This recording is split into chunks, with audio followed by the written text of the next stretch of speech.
So I'm Jason, N8JDM. I think I've met everybody in here now.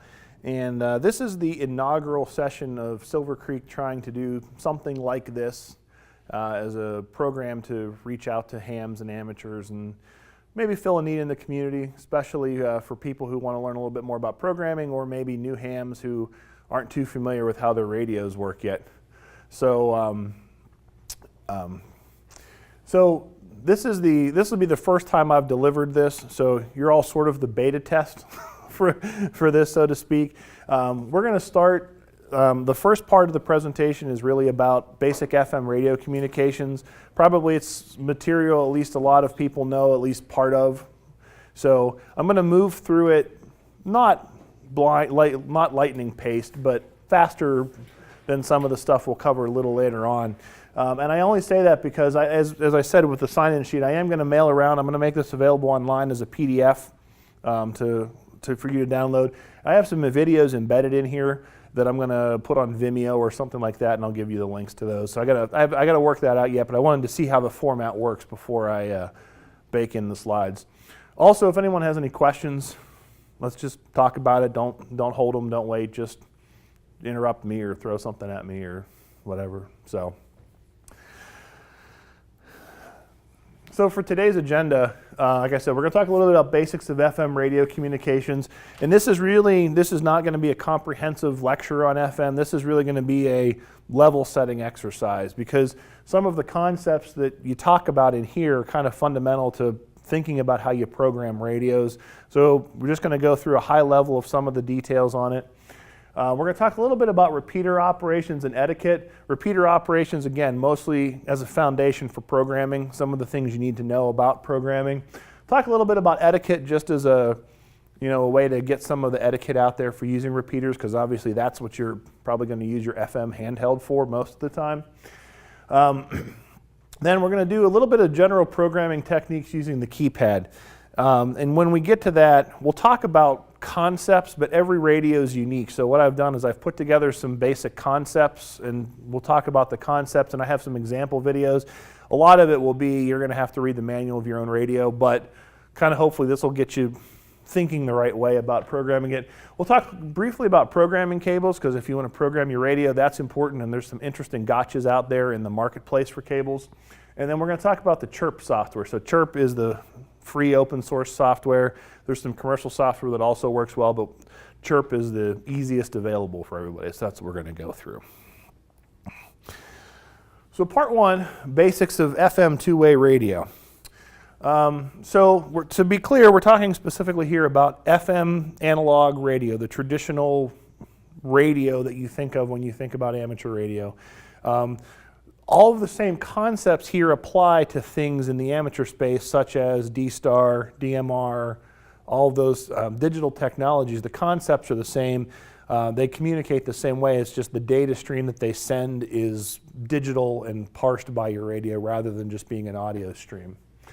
Terms I think everyone's probably familiar with, but just to refresh, simplex is bidirectional communications on a single frequency. And we'll talk a little bit about that. Duplex is obviously bidirectional communications using different pairs of frequency. So the transmissions will all occur on one, the receiving will all occur on the other one. So simplex communication is basically two radios set to the same frequency. One radio receives while the other listens. This is sort of your classic walkie-talkie. If you use HF radios, for example, this is sort of the standard mode of that. You're broadcasting, everyone else is listening. The other station broadcasts, everyone else is listening. When you use simplex is basically for point-to-point or line-of-sight radio communications. You'll use this a lot of times if you're working an event, if you're just talking across a field, things like that. But the important key there is line of sight. You're not going to get very far, especially from the smaller kind of HT radios. You're not going to get very far not line of sight, because as you'll see when we get to the antenna section, basically everything blocks FM radio communications. This is also really popular, and we'll talk about these in detail a little bit more, but if you do some hotspots, DMR is very popular with the hotspots right now. If you do All-Star for repeater connections, that's a simplex connection. If If you do D-Star with a hotspot, that's a simplex connection. So if you have an open spot, a ZUM spot, any of those kind of technologies, that's what we're talking about when we talk to simplex. And again, it's important to know that when you're programming your radio, because if you're programming your radio to talk to your hotspot, you need to make sure that you're not setting, you have to choose your frequency carefully and make sure you're using a simplex communication for that.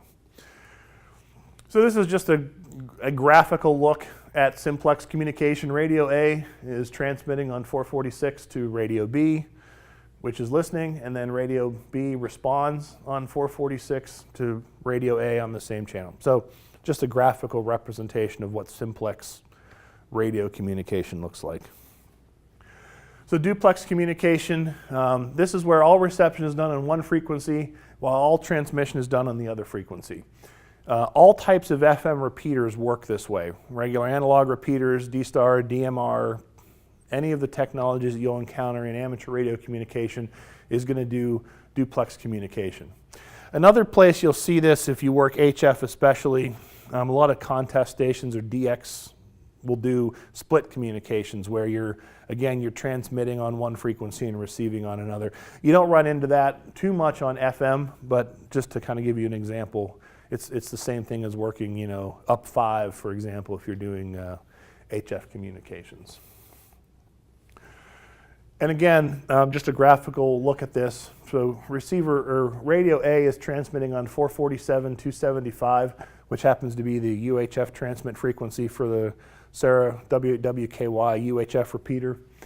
And then, of course, B is receiving that transmission on 442-275, and we'll go through how all the offsets work in a minute. And then, of course, when B replies, the repeater sends it back out on 442.275. And we'll talk about how all those frequencies get set and how you know which ones they are. Band plan. So if you haven't seen it yet, a band plan is not just these are the frequencies that are available for use with your radio. So that's so part of it is that, and I brought one, and people are welcome to take one of these. This is sort of the radio bands chart that'll define the edges of where you're allowed to do, for example, voice versus CW versus other type of modes. But especially on the upper frequencies for FM communications, 2 meters, 1.25 meter, 70 centimeters, those ranges are broken out in detail of what types of communication are expected to occur in each piece. So where repeaters are common, which is, for example, 2 meters, 70 centimeters, specific sections of the band will be set aside for repeater inputs and outputs.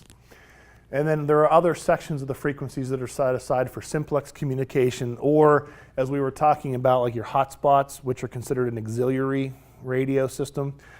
There's places where it's appropriate to use those as well. So we're going to talk today mostly about 2 meter and 70 centimeter because that's going to be the vast majority of the radio types that you're going to encounter. There are others, 220 megahertz, which is 1.25 meters, 900 megahertz, 1.2 gigahertz. There's different kinds of radios out there that have specialized uses or communities of users. But by and large, what you're going to run into is 2 meters and 70 centimeters. Those are the most popular, most common frequencies. And I laid this out here because we'll talk about this, but this really goes into how you program your radio. So where you start to figure out how you set your offset, which direction the offset has to go. But it's important to put this out here when you're choosing how to program your radio and what you're going to do with it. So as you can see, we have some simplex for 2 meter. We have some simplex. You have some FM repeater frequencies. There's a satellite band in the middle there. We'll talk about that in a second. And then some other sections of repeaters and simplex. 70 centimeters is the same way. You have a region for satellites. You have some FM repeater in and outputs and some FM frequencies. So when you're picking, if you want to talk just to your friend, just cite, radio to radio, you're really looking at sort of these FM simplex regions. And a lot of people will program the radio with all the standard offsets. So usually like 12.5 hertz stepping, things like that, to put in to your radio. but you need to know where you can actually use this. Because what you don't want to do is you don't want to go outside the band plan and pick a strange portion you're not supposed to be broadcasting. I have a little case study in there of where that'll cause some interesting problems. I put this in here just because there's a lot of talk about this right now in the radio community about satellite operations. So if you haven't looked into this, it's kind of interesting. There's a number of satellites that are doing FM radio communications, and you can actually hit them with your HT. Sometimes if they're making a good pass and the conditions are right. A lot of times you need more of a directional antenna, but in some cases you can get them directly with your HT handheld. But there's a big problem where people are doing simplex communications, especially with the hotspots in the satellite bands. And the reason that's a problem is obviously the satellite is 280 miles above the Earth or whatever some of the orbital ranges are, and your little 5 watt, 1 watt, half watt hotspot will actually disrupt satellite communications over a wide area because your signal is wiping them out. So this is sort of a public service announcement to don't program your radio to use the satellite bands unless you're actually intending to program your radio to communicate with satellites. Yeah, most of the satellites, the FM ones especially, they're basically just crossband repeaters. So you'll see the input will be on the 2 meter side that's highlighted there, and the output will be on 70 centimeters or vice versa. So let's say a satellite's coming over and its input is on 70 centimeters and its output is on 2 meters. You'll never hear the satellite on the 70 centimeter side, but if you transmit, the satellite's going to pick you up and rebroadcast you through, even though you don't know it. And what tends to happen, people are putting DMR hotspots in that subband, and they light up. And when the satellite's over Ohio, for example, everybody in that footprint, all they hear is your hotspot data going through. They don't hear the actual user. So they're just repeaters that happen to be crossband in most cases. And very, very high up in the sky. Yes.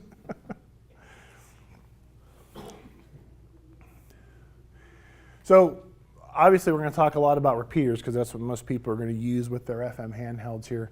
The offsets of the repeaters are defined by band plans. Now, going back to our duplex communication, what we mean by offset, the way that these are going to be listed is if you find a repeater listing, what you're going to find is there's a repeater frequency that's listed, and that's going to be its receiving frequency, or the frequency that you're going to receive the signals from that repeater on.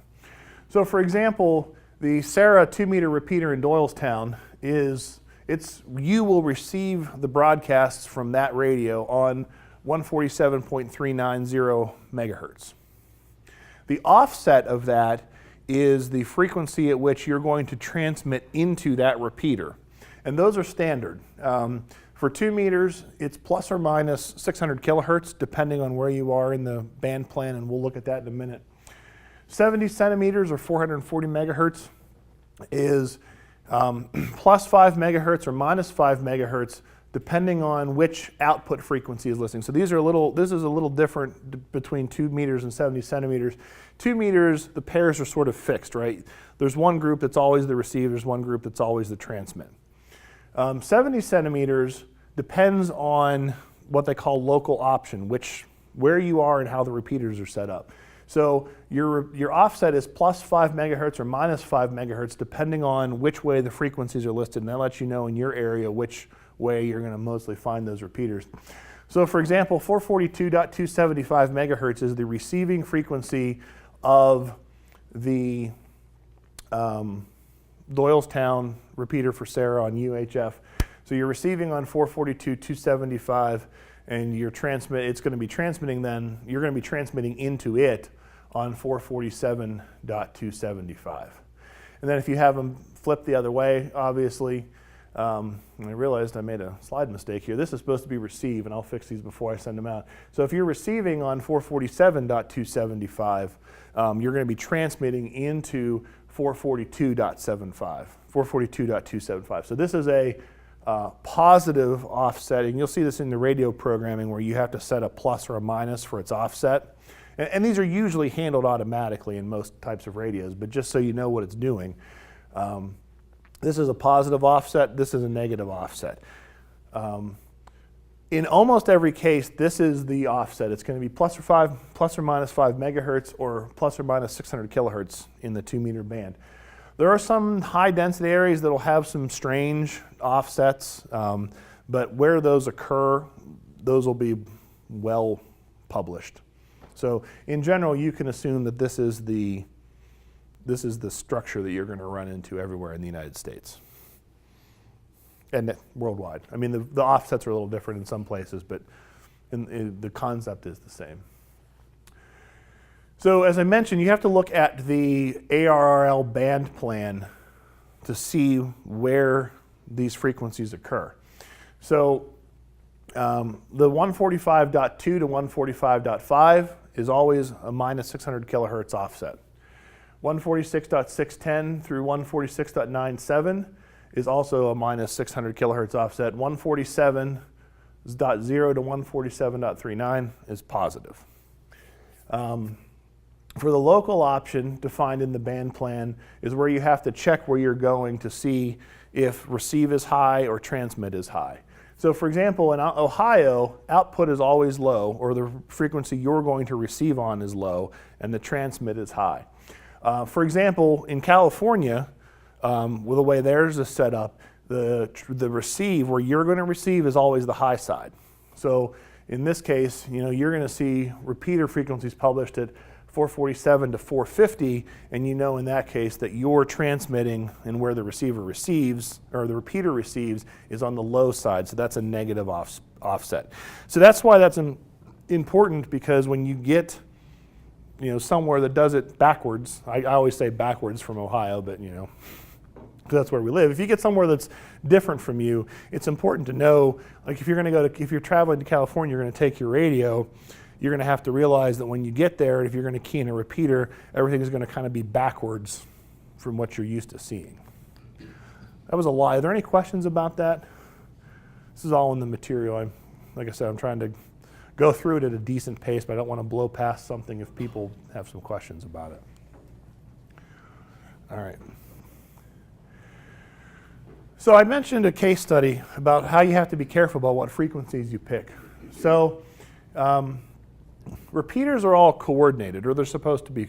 It's a best practice to coordinate them. You're not legally required to coordinate them. However, there are defined frequency coordinators that are recognized by the FCC.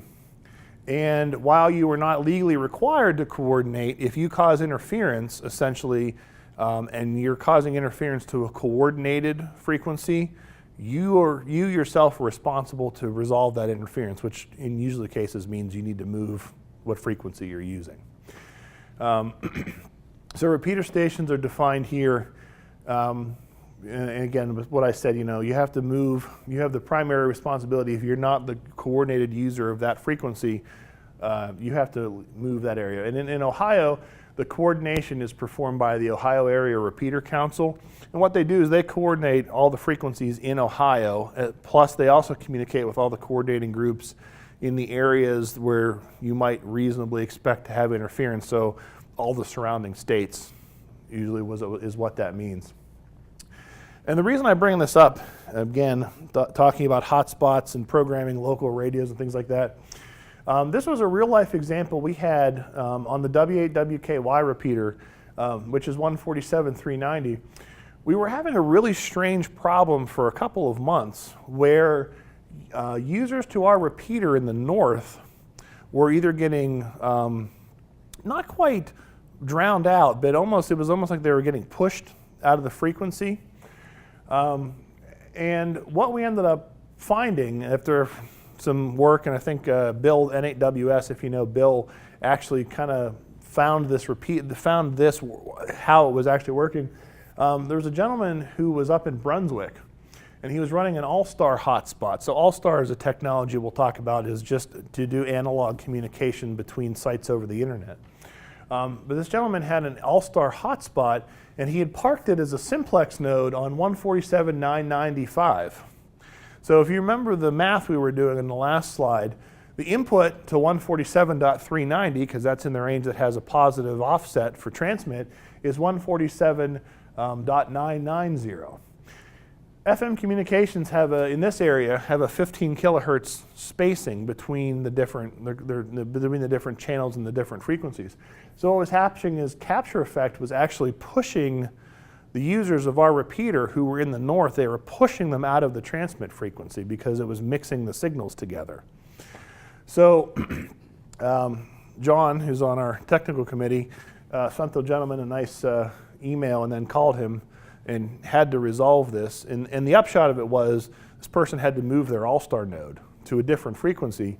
But I put this out here because, you know, a lot of people will talk about, well, you know, you just listen to the frequency. If it's not in use, you go ahead to use it. And that's true for the simplex bands, where you're using the simplex frequencies. But you have to be very careful not to choose something in a repeater band or in the satellite band, because just because you don't hear something doesn't mean that you're not going to cause interference. So that was sort of our little case study about why some of the details about this can be important. All right, are there any questions about the basics of FM radio, the frequency, the offsets? What questions do people have that I can answer? I don't want to, we're going to move into a new topic, so this is, sure. Are there any repeater owners that instead of saying 5 megahertz, they take 4 for their repeater? Not that should be doing it. There might be people that do it. As I mentioned, I've seen them infrequently. There are some repeaters that'll have a weird, unusual offset. There's actually, I take that back. There is a 6-meter repeater in the area.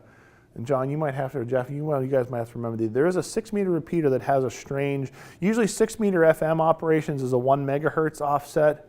And is it a 700 kilohertz offset? There's a strange. The one that the weather backbone. Yeah. 6.8, it has, it's like 170 kilohertz offset or something. Yeah. The only other one I know of is on 2 meters. There's a real high profile machine in Pennsylvania. And the output, I think, is on 146.445 maybe. It's a really odd, it kind of violates most of the band plans and channelization as well. And then the input it's like 1.5 megahertz above that. It's on an upper end simplex frequency. And he's got, I think there's 4 or 5 receiver sites around.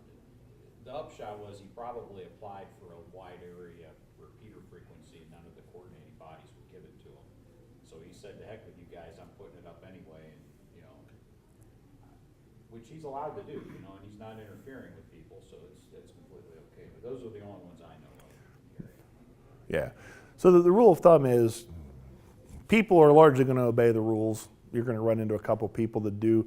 Like I said, I think there's some stuff in California when I was browsing through Repeater Book. My uncle lives in California in San Diego, and I'm always fascinated because if you look at like the Ohio list of repeaters in Summit County, it's larger. And then if you get out, you know, away from Summit County into Wayne or Stark, the list gets smaller. Well, you go to like San Diego County in California, and the page is like this long, and they've got repeaters jammed in everywhere. Yeah. Yeah. So in this area, for the places you're normally going to go, the rules of thumb that we talked about on these last slides are exactly what you're going to find. FM 2 meters is going to use the negative or positive offset as it's set in the band plan. The 70 centimeters is going to use the flip of where you are. So if the output is low, your transmit's high. If the if the output is high, your transmit's going to be low, and it's going to be that plus or minus 5. So that's a 99% rule of thumb. Anything else? That was a good question. Anything else? Okay, so I put some slides in here about this just because this is an interesting topic. There's tone, which probably I think most people are familiar with, or at least you've heard about, which is a better way of opening the squelch on your radio to make sure you're not just picking up noise, especially for repeaters. You don't want to just start rebroadcasting noise. Almost every repeater now uses some sort of either PL tone or DCS, which we'll talk about in a minute, to open the squelch to rebroadcast. There are a couple repeaters around here that don't do that. The Copley machine does not have tone. N8DXE currently does not have an input tone. Most repeaters you're going to run into, though, are going to have an input tone. So what is a tone, right? The concept is you're adding a low frequency, usually inaudible, but not always, tone into your voice communications that's used as a signal to the receiver to open the squelch.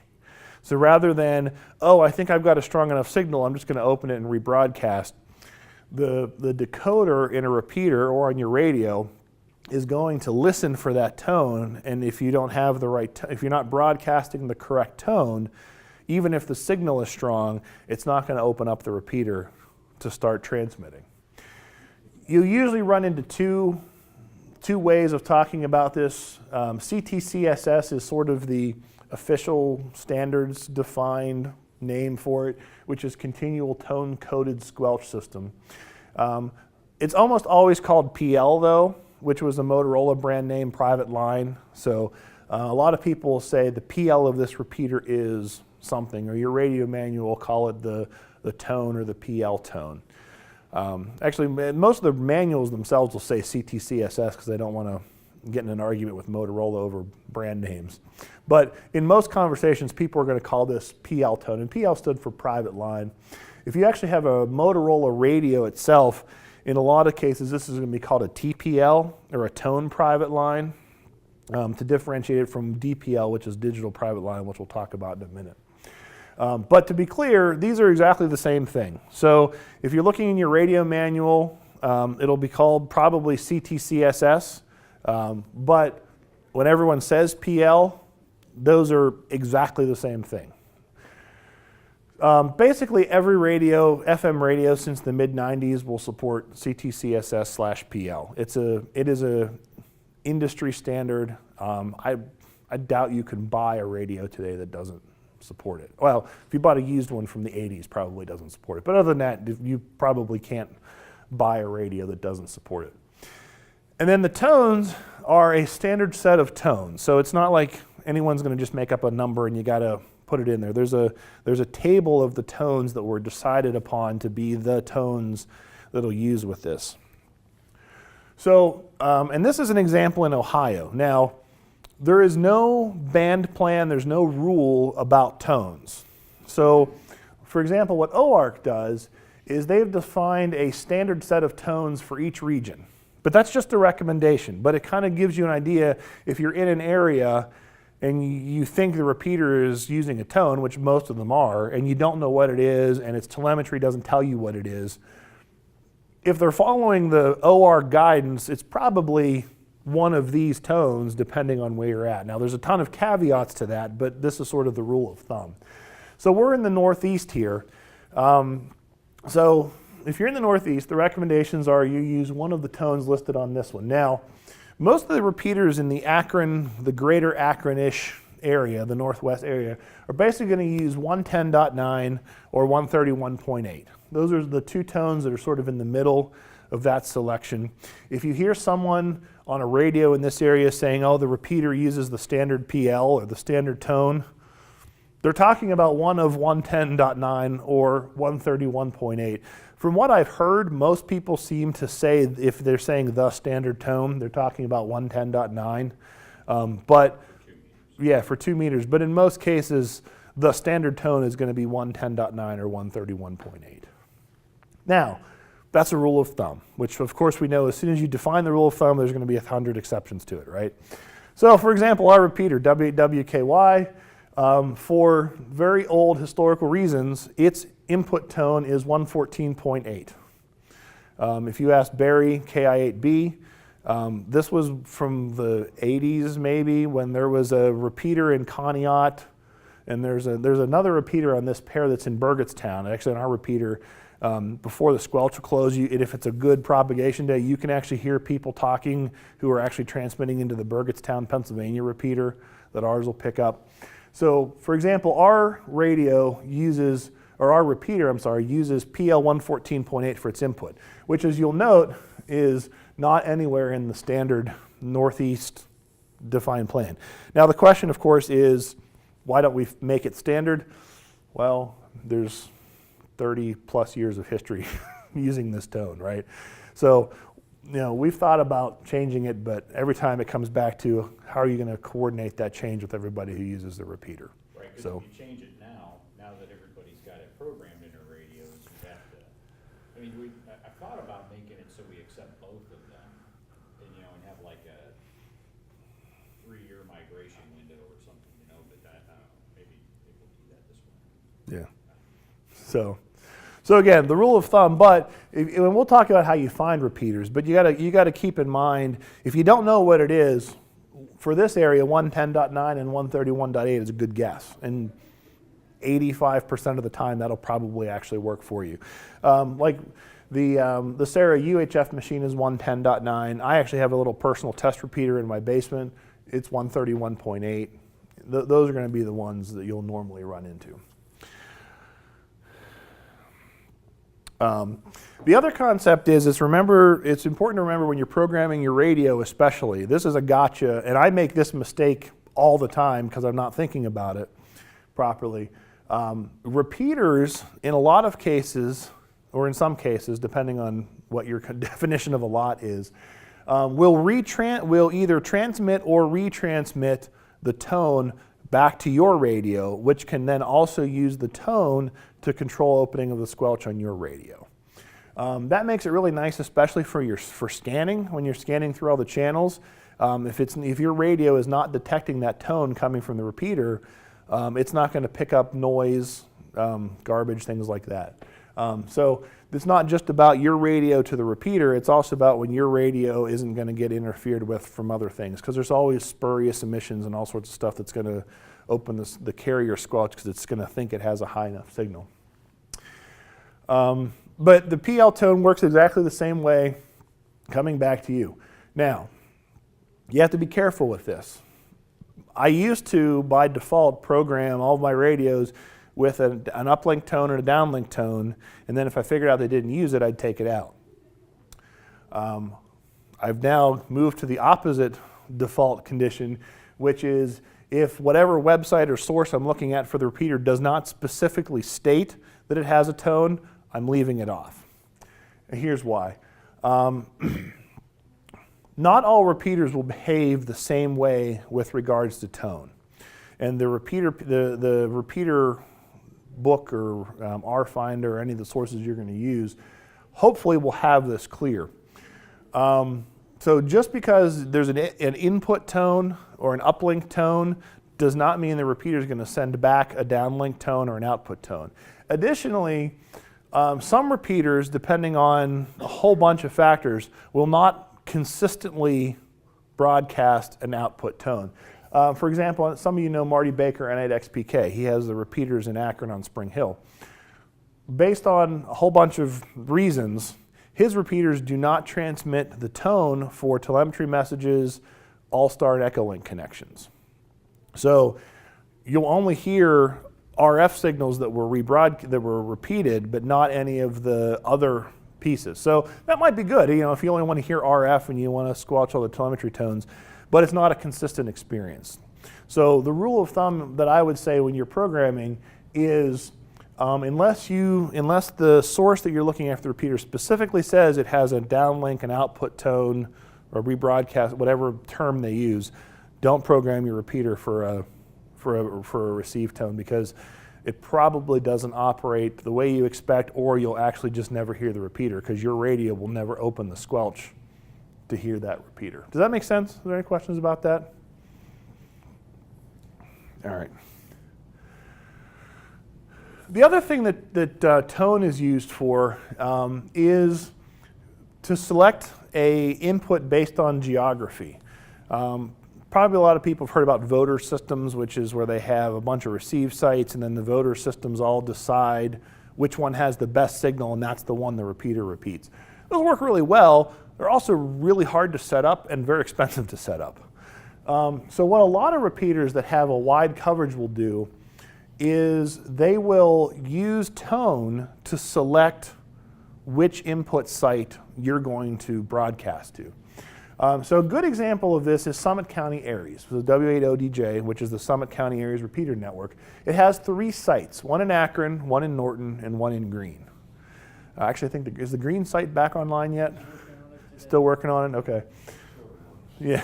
He's putting in a new used one. Yeah. So the way Summit County Aries does this is there's 3 pretty high profile repeaters that have great coverage around the Akron area. But especially for emergency operations, a lot of time you're going to be walking around with this guy trying to talk into the repeater. So rather than try to hit the one repeater you know about, and maybe you start broadcasting a lot of noise into especially like an emergency response net, the way that these will be set up is that different receive sites will use different tones, and you pick the receive site by setting a different tone in your repeater, or in your radio, and it will only open the squelch on the one repeater that you've picked that you think is going to give you the best coverage. So the way this will end up getting programmed, like if you look at the default program that we'll provide, you'll see 3 entries for W8ODJ, one with an input tone of each one of these things. So I live in Norton, so clearly if I'm going to talk on the Aries repeater, like on the Monday Night Aries net, I transmit into the Norton repeater on this PL tone, because the antenna for that is literally like 2 miles as the crow flies from my house, right? The nice part about this is my transmission is not going to open up Akron or Greene. Even like I could probably hit the Akron one with the HT from my house, but the connection will be probably staticky, noisy, may not, or I may interfere with something because I'm not putting out enough signal to get there. This system helps me geographically decide where I can make the most impact. So you'll see this used a lot. Marty N8XPK has a pretty well-known, widespread 6-meter network that works the same way. He has 5 receive sites that all use a different PL tone, and then that sends the radio back to the main broadcast site, which then sends it out. So that's where PL tone is used, not just for squelch, but also helps you pick good broadcast behavior, I guess. Any questions on analog tone, PL tone? Can I answer anything for anybody? I'm going to mention this just because you'll see this a lot in your radio. DCS, or digital coded squelch, was designed as a replacement for analog tones, CTCSS PL tones. Rather than just encoding a below the threshold of hearing sort of tone noise mixed with your receiver audio, what DCS does is it encodes a digital stream into the audio. This provides a whole lot more codes that you can fit into your transmission to break it up. Now, this was developed originally for commercial radio, where they wanted to separate out scarce bandwidth for commercial radios. But there's a lot of applications in the amateur world as well for that. Now, digital coded squelch, as most things in modern electronics are, goes by, this was 4 examples, there's tons of names for this. So CDCSS is sort of the standard name that will go along with like CTCSS of CDCSS, but almost no one will actually call it that. As I said, Motorola calls it DPL, or digital private line. GE calls it digital channel guard. ICOM will call it DTCS, or digital tone code squelch. If you pick a radio manufacturer, they probably have a slightly different name for that. But if you see a big list of tables of a whole bunch of 3-digit codes, that's DCS squelch. DCS squelch is actually really nice. It has a lot of nice features. It doesn't suffer. You can have the tone. Some types of interference can create the tone that'll open the repeater. DCS doesn't suffer from that. The downside to DCS is that basically no one uses it. So it's a great standard that just has never been adopted because tone squelch was sort of good enough, right? You do see DCS used in urban areas or very dense areas. I was on vacation in Kentucky this summer, and one of the repeaters in the area was using DCS. I didn't know why, but I thought that was kind of cool, so I talked to a guy on it, just almost because it was using DCS for something different. You'll see DCS used in very dense areas. There's a couple DCS repeaters again in California as an example. It's a nice option for simplex communication. So like John and I went to Hamvention this year, and we used a simplex. We had our radios on simplex with DCS. So it was a nice way to do that. I'm mentioning it here just because you'll find it in your radio manual and in your programming manual, but around here you will never run into DCS. I only know of two that use it. There's a repeater in Cleveland, and I can't remember which one it is. It's the UHF they use on the backbone. Oh, yeah, that's DCS. There might be another one, but I know that one, and then, Jim, WAGXM's UHF repeater down towards Massillon uses it also. Those are the only ones I know of in the area that are active. And there's a lot of commercial, like Wadsworth Police and Fire use DCS on the commercial side, but, and you run into it there a lot. Yeah. But an amateur in this area, you pretty much will never run into it. Although actually after I made this slide down, I'm thinking about it, I was talking to, and is it W8LIN? KC8LIN, yeah. He's putting up his there was a UHF repeater over in Talmadge where he is. He's putting it up with DCS, which is the first time I've heard about a new one going on the air with DCS. So. The other thing too, go ahead. Season stroll. Yeah. If you can actually hear these tones too, if you've never done it, most radios either filter them or the speaker is designed so you don't hear them because they're pretty low. But if you've ever plugged your radio into a big speaker of some sort, like a stereo kind of speaker rather than a communications, or you plug a pair of earbuds into your handheld and you hear a continuous, like a hum underneath the signal, it's probably PL. And if it's DCS, it'll sound like a kind of a warble, a real low frequency rumble kind of underneath it. So if you ever plug it in and you think there's a hum on there, your speaker probably reproduces 100 hertz better than the one that's in the radio. Yeah.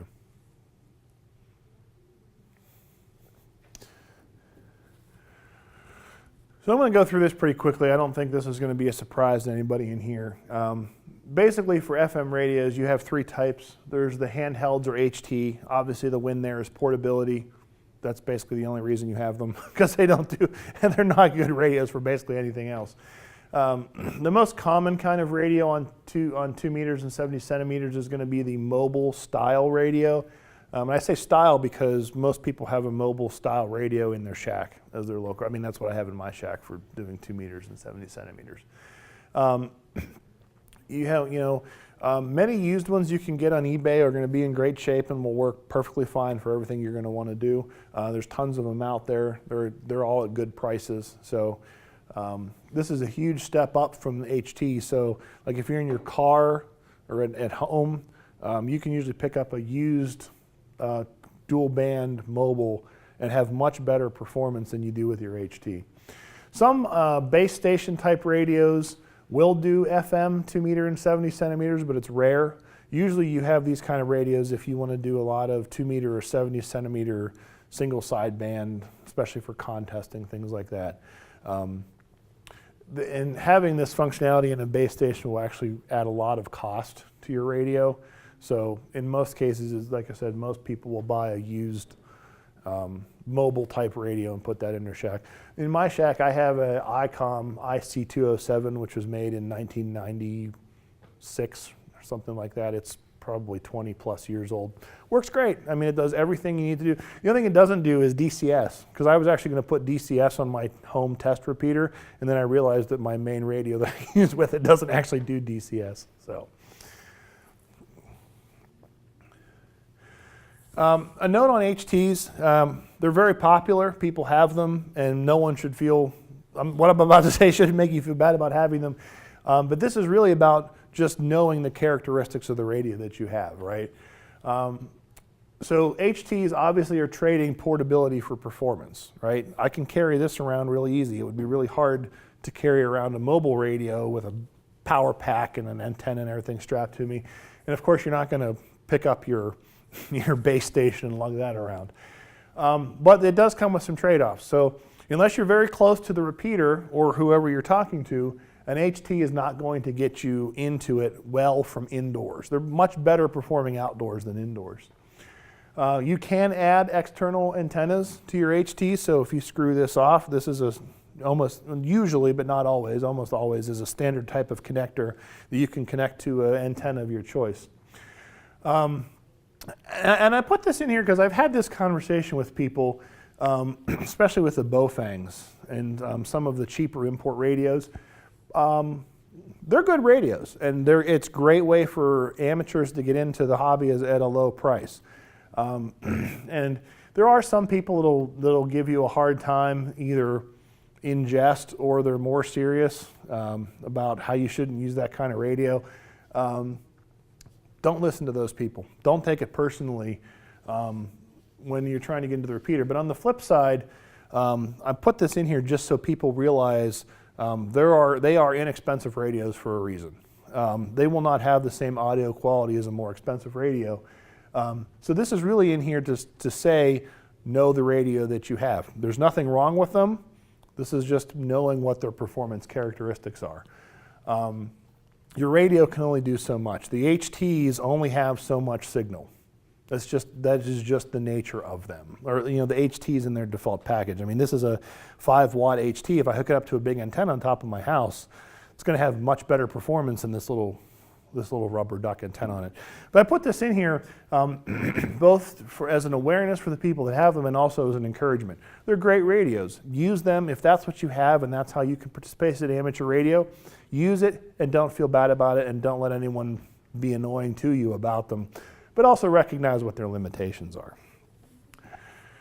The Baofeng, the UV5R, and other radios of this family, as I said, are a great first radio for hams, especially younger people, kids who want to get into it. These are $35 on eBay or on Amazon, I think, and eBay, I'm sure. They don't have a very clean transmission. The quality is a little uneven. Some Baofengs are really good. Some Baofengs are less good. It really kind of depends on what manufacturing run you got. The one thing that I did want to mention is the audio level on Baofengs is often very low. Now, I think you can adjust it in some of the settings. What John has found, NHCD there has found, where the microphone hole is doesn't always line up well with the speaker on the board. If you're very careful or take the case off and actually drill out the hole a little better, you can actually greatly improve the audio performance of a Baofeng by enlarging the hole where the microphone is. The transmit audio is Right. a big deal. So if you look real close, there's a little pinhole where the microphone's at. And I think it's the second to the smallest drill bit size that you'll find in most kits. It's like maybe 3/32. What I did on mine is I took that between my fingers, not in a drill, but just, real gently stuck it in that hole and drilled it out and took all the crap out of it and enlarged the hole a little bit. It made a pretty dramatic difference in the transmit audio quality. And the other tip is, if whether you do that or not, is just choke up on the mic, get up nice and close and speak loudly into it. It makes a big difference. They're designed to, they're not designed to be a foot away from you when you're talking into them. So. Yeah. And again, I put this in here because these are good radios. And there's a segment of the amateur community that will try to make people who have these radios feel bad about them, which is an attitude I don't understand personally. But this is really about knowing the radio that you have, which is good advice for any type of radio. But I put this in here just so we could talk specifically about this kind of radio. The mic hole hack, if you want to call it, is a great way to make this radio perform tons better just out of the box. So just some quick basics on antenna. Remember that UHF and VHF is all about line of sight communications. Literally, whether it's me to John, me to you, me to the repeater, or me to the repeater on the shores of Lake Erie in Canada. It's all about line of sight. Higher is always better. Dirt, trees, structures, basically anything like that is going to block UHF and VHF communications. And UHF has different characteristics through different types of blocks than VHF does. The rubber duck on your HT, so this type of antenna is, if you haven't heard it before, is called a rubber duck. Other than literally not having an antenna, this is probably the worst kind of antenna that you can have on a radio, which again goes back to the trade-offs that you have in an HT. If you're going to use your HT inside, and we'll talk about this inside, you can use your HT inside, and you can have much, much better performance by putting up an external antenna. Even a cheap mag mount will give you much better performance on an HT. Another thing is, if you're trying to transmit with your HT on a belt and then using a speaker mic, the radio is right up against your body and is not going to transmit very well. You, as a person, are not a good conductor of RF. So that's something to keep in mind. If you're local working an event and you have it on your belt with a mic, you're probably going to be fine. If you're walking around the woods trying to hit a repeater 20 miles away, you're probably absorbing a lot of the RF coming out of your radio. So just something to keep in mind as you're walking around with an HT. And as I mentioned, if you want to use the HT inside, that's great, and 5 watts will get you really far if you have the right kind of antenna. Look around your house for ideas. Porch, deck, pergola roof, an unused satellite dish mount. This is actually where my 2 meter, 70 centimeter antenna is. When I moved into my house, the previous occupants had a DirecTV dish that I climbed up on the radio, or on the roof, ripped it off, threw it down on the ground, stuck a Comet pole on the end of the radio. It's not even fully above the roof line. Works fantastic. I've hooked up my HT to it just to test it out. Incredible how well a modestly priced, well-positioned antenna will improve your radio communications. Trees are very popular for HF type antenna mounting. Trees are not a good place to put your 2 meter, 70 centimeter antenna. They have to be vertical, and trees are just like people, and they're wet and soggy and will absorb all of the radiation. Probably the only time you would want to use a tree is an emergency, or if you only know you need to transmit in one particular direction. So if your tree happens to be in a place where you could hit the repeater you want to talk to, and you hang it on the one side of the tree and you only have to go that one direction, it'll work, but that's probably about the only time you want to use a tree. If you're going to be in your car, HTs do not work particularly well in your car unless you're very close to the repeater. And it's not that you can't necessarily hit the repeater, it's that you're going to run into a tremendous amount of picket fencing noise. If you've ever been on a repeater and heard someone talking, that sounds like this when they're talking, they're probably inside of a car on an HT, and as you're going down the road, all sorts of things are combining to block. You can pick up a mag mount, which will go up on the roof of your car with a flexible feed line for $35. Again, makes a world of difference in the radio that you have for a minimal investment. And I say that makes a difference. It makes a difference in your audio quality, and it greatly expands who you can talk to, which is important for a number of different reasons. As a couple examples, depending on where you live and who you live with, they may or may not be so excited about your radio hobby. They may not want you to drill a 4-inch PVC conduit through your wall. Not that I've done that, but you have lots of options. This is something I actually want to buy, and I just haven't taken the time to do it, I have a home office, and I don't really have a good place to run an antenna outside, but I do have a window right behind my desk. I want to get this. This is actually a window pass-through. This is a flat ribbon cable that comes out to a UHF connector on either side that actually passes through a door or a window. So if you just have a place where you have your desk or your recliner or wherever you want to do radio from, and you don't want to modify your house, or you live in an apartment or something where you can't do it, you can put that right through the window and go to an outdoor antenna. This is a mag mount. This is the MFJ 1729. I think this is the mag mount I have. I couldn't remember, and the label wore off on it, but I think this is what I have. I had this on my car for over a year, Wonderful antenna. Fantastic coverage. It's $35. It comes with a 18-foot gigantic feed line. Again, you can put it on your car. The feed line fits right through the door seal, so you can like put the cable in through your back door, shut the door. No water's going to come through. It's not going to be noisy, but it'll fit right through your car. You can screw it into the top of the HT. Makes a world of difference in who you can talk to and what your audio sounds like. Also at home, I mean, you can combine this with that, put that mag mount up on your porch or on somewhere outside. Just makes a world of difference in your. You could do that. So, lots of options there. Yeah. Okay. Let me see where we're at here. Yeah. So let me go through these last couple slides and we'll take a quick break. We've talked about this a lot. Good transmit audio matters. Hold the microphone close, especially on the lower end radios. You need to be closer to it than farther away from it. These are not stage mics where you're standing. I mean, get it up close. And also try to talk at least at an angle to it, if not across it rather than directly into it. Speak in a normal, clear voice. Don't whisper into it. And how you speak into the radio really matters. Don't be afraid to ask people how your audio sounds, especially with a new radio. That's what we're all here for. Throw out your call, say you're looking for a radio check on a repeater. They'll tell you what it sounds like. Broadcastify.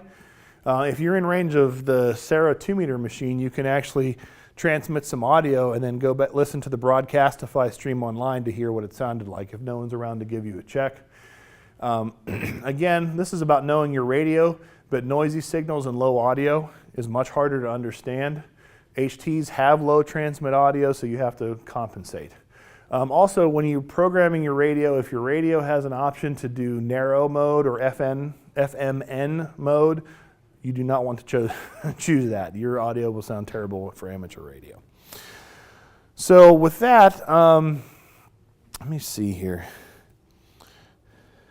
I'm going to talk about this real quick, and then we will take a break. A couple things. We talked about this quite a bit. Places to find repeaters, repeaterbook.com, the RepeaterBook app, those are the same data source. This is a really good community data source for repeaters. Club websites often have good information about the repeaters they operate. Sera maintains a spreadsheet of repeaters in this area. It's not an exhaustive list, but it's sort of the list of repeaters that are both high profile and have people generally on them. So when you throw your call out, you can find someone to talk to. My personal repeater is not on the list because while I enjoy having it, probably you're only going to find me on it. So unless you really want to talk to me, then you can use it. But RFinder is the ARRL's repeater directory. They've outsourced it to RFinder. There's a lot of controversy over RFinder that I'm not going to get into, but it is a good source of information also. Don't let some of the internet chatter that you hear about RFinder discourage you from it. Although it is a more expensive option than some of the other sources to find stuff. Obviously, before you key up, listen for existing traffic. If no one's talking after 30 seconds or 20 seconds, you can just say, this is your call sign listening, this is N8JDM. It doesn't really matter, but it's generally not considered good practice to call CQ on a repeater. If people are talking, consider if it's appropriate to interrupt the QSO. In most cases, it's perfectly fine, but if there's a serious conversation about going something on, just like a personal conversation, you may not want to interrupt it. In a gap between transmissions, just say your call sign, don't say break. That's usually considered priority or emergency traffic. Again, it's not a big deal if you do, but just kind of a practice, that you might want to get into. When you're talking on a repeater, and even if you're going back and forth, leave like a second in between your transmissions. If the repeater you're using has the courtesy tone beep, wait till the courtesy tone beep, wait to pause, and then key up. That way you give a chance for other people to get into your transmission. Don't keep doing what's called fast keying all the time where you talk and then you talk right after that. Types of repeater conversations, I think this is something everybody knows. 2-person QSOs where you're just talking back and forth, sort of a round table, which is sort of a pass the mic format, which is just an unofficial multi-party communication, or a controlled net. Don't time out the repeater. Repeaters will stop transmitting after 3 or 4 minutes, depending on what their configurations are. And some of them will stop and key up and let you keep going again right away. Some of them will actually stop transmitting for some period of time. Depends on how the repeater operates. If you think you're going to talk longer than 3 minutes, and you'll start to get, if you don't know, you'll start to get a mental, oh, I've been talking for 3 minutes, I should stop. Just say you need to pause for time or get a minute or anything like that, and people won't key up right after you. Again, wait till the courtesy tone closes. The repeater ID we talk about, I talk about it in a later slide, but I'll just state it here now. The repeater ID does not replace your need to ID yourself every 10 minutes, according to the FCC rules, because A, you're required to do it personally, and B, the repeater ID is not your ID. So just to keep that in mind.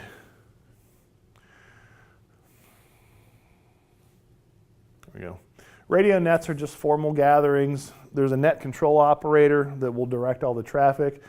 In general, it is bad amateur practice to interrupt a net in progress unless it's an emergency, in which case it's expected that you would interrupt the net in progress because that's what it's there for. Nets are open to all licensed amateurs. Don't be afraid to check into one. Even if you don't know the people on there, almost every ham will be excited you checked into their net. The only 2 exceptions to that is if you hear what sounds like a traffic handling net, where they'll be talking about, they'll be using a bunch of special codes and call signs. It's probably a traffic handling net that, unless you're trying to do traffic handling, you don't want to interrupt it, and it probably will not result in the conversation you're looking for anyway. And the other one is if you hear like an ARES response or an exercise net, you don't check in or interrupt an ARES or response exercise net. If you want to participate and you've scheduled participation, that's different, but don't just be like, hey everybody, in the middle of the net. And both of those nets will be very clear that that's what you're talking on. So, we'll talk about All-Star and that after the break. So why don't we go ahead and take a break. We'll start up in 5 minutes. We'll cover All-Star and Echolink briefly, and then we'll jump into the programming aspect of it. So we'll come back at, looks like we'll come back at about 8 after 11. Jumping right back into it here, I'm just going to mention All-Star. There are a couple of repeaters in the Akron area that are connected with a technology called All-Star. And what All-Star is it's a method of interconnecting repeaters using internet-based linking. So you'll hear a lot about DMR, kind of the hot topic in amateur radio today. DMR is it's basically a digital radio technology, which in itself is good. But what makes DMR interesting is it was designed to have many site connectivity.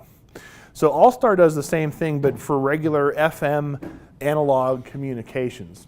It's all open source software. If you're in IT or interested in computers, you've probably heard about Astrix, which is a voice over IP technology. It's based on the Astrix toolkit. Basically what it does is it allows standard FM analog radios to transmit over linked repeaters. So there's a lot of excitement about DMR and All-Star, and those are all good technologies. But you can actually do the same thing with your analog radio. And you don't need any special equipment for your radio. It's all about the repeater that you're talking to being connected to All-Star. There are a number of area repeaters that are All-Star enabled. Both of the Sarah repeaters are All-Star enabled. WW8TF, which is in Rittman, is All-Star connected, as is the N8XPK, the 70 centimeter machine on 444.2. All-Star is a worldwide network. There are All-Star connected nodes all over the world. You can look for All-Star enabled repeaters in repeaterbook.com. There's actually a field that'll say it's All-Star, and they're all numbers. So it'll give you a link, a node number. So like the 2-meter machine for Sarah is 43211. There's nothing special about the number. It's just a number. And as you sign up for All-Star, it just gives you the next number. You can go to stats.allstarlink.com to get essentially a list of the active All-Star nodes.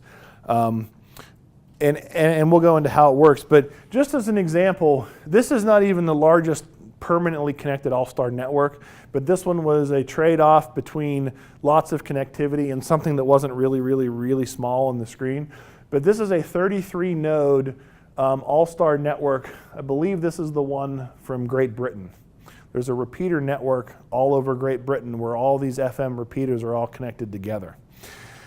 Just to give a personal plug for a project that John and I are working on, John and I are actually working on launching something called Megalink, which is a repeater network using All-Star that we're going to position specifically to connect people who have underutilized repeaters with each other. Because a lot of people like to build repeaters as sort of a labor of love hobbyist thing, but they don't get a lot of use.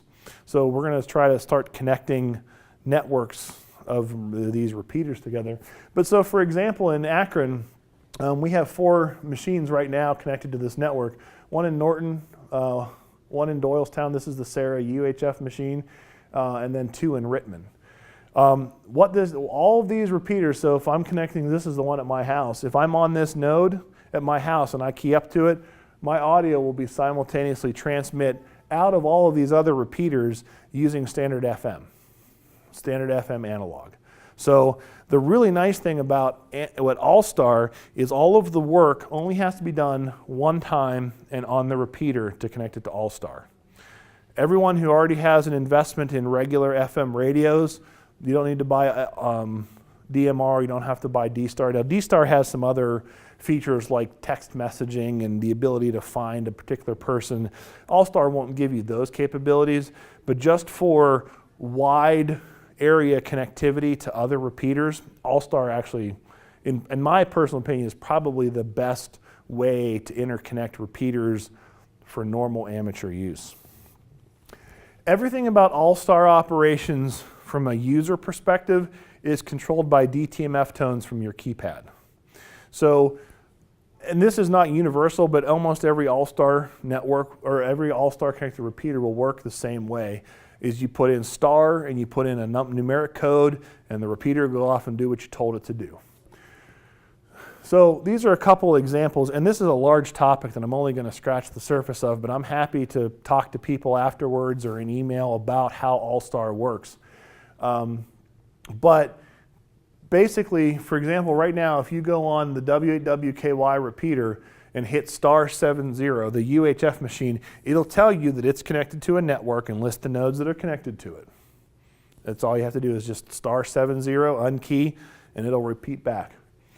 You can initiate your own connections to other repeaters using All-Star.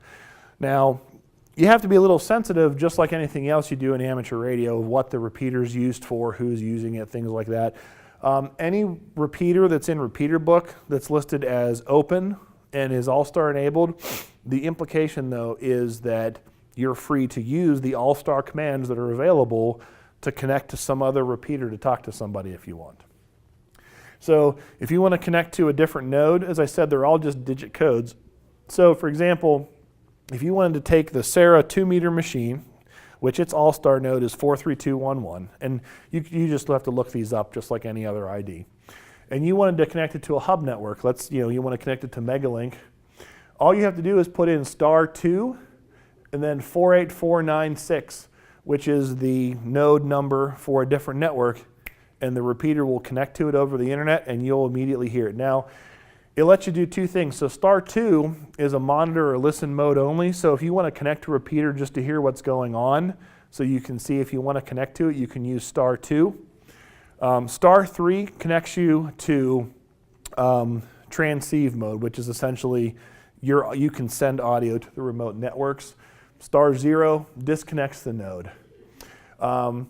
*75 will not only tell you what this is connected to, but it'll tell you every node that's connected in a network. So if you want to get a sense of how large a particular network you're connected to, and you run *75, that will tell you every repeater that repeater is connected to, even if if you go back to this model here. If you're on this little node and you put in *75, it will start calling off every node that it's connected to all the way across the network. So it's good to know who you're connected to. If you run *75 on this network, you're going to sit there for a while until it finishes telling you who all you're connected to. But it's a really nice technology that brings hams together and helps repeaters get used in a way that doesn't require all the hams to buy extra equipment. So that's the plug, so to speak, I guess, for All-Star.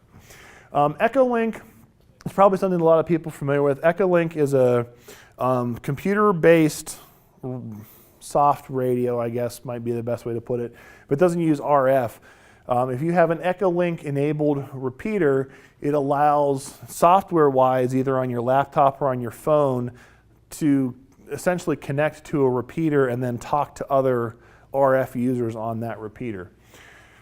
Echolink still requires an FCC amateur radio license. You can't just give it to your friend and say, hey, contact me on Echolink. You're still required to obey FCC rules.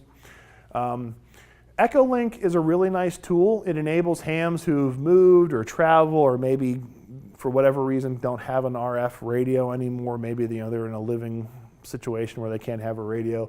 It's really nice to keep hams in touch, but it has a number of really interesting problems and quirks that you have to know about if you're going to use it.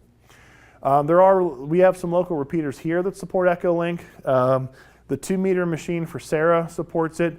The Rittman 442.375 supports it. And N8XPK, the 6-meter net, the 6-meter repeater network in Akron, N8XPKR is the Echolink node for that. Right, when you get the software, you have to create a registration and they'll check your license and then you can get the software. So a couple things about Echolink, and I am not saying this to discourage the use of Echolink, but it's important to understand some of the quirks of Echolink so that you can be successful in using it. It is a very finicky piece of software to make it work reliably.